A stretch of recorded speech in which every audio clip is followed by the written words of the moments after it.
ঝরে সেদিকে তাকিয়ে বিশাল উচ্চতা ডিঙিয়ে লাফ দিয়ে বলেছি রে, আনো না হলে যাবো ছেড়ে। কোন সাদা ছাড়া দরজার হাতল চেপে খট করে মুছড়ে দিয়ে আমাকে দেখে বলে যাবে, নাকি নিয়ে যাবো তাকে সাথে। খপ করে আমার হাতটা ধরে নিজের কাছে টেনে নিতে কি বাধা হয়ে দাঁড়িয়েছে। ও না দেখে শুনে কিছু জানিয়ে নিজে আড়ালে লুকালে আমাকে তুমি ডুবালে। আমি কার পিছে নিজের জন্য যাব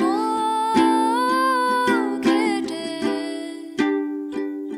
তোকে বলেছে যে দেখে অন্যের জন্য মোমবাতি পানিতে না দিয়ে শুকাতে, অন্যের জন্য।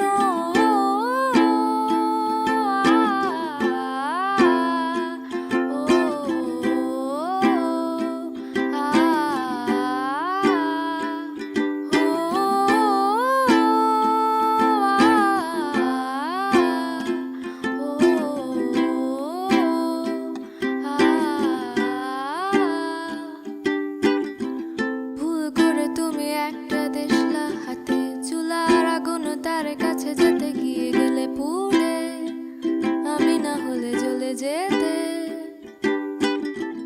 যত বাধা ছিল সব কটা ভেঙে চুরে খট করে ভাগ্যের উপরে পাড়ারে বাক্সটাকে ফেলে চুলারি নাগালে।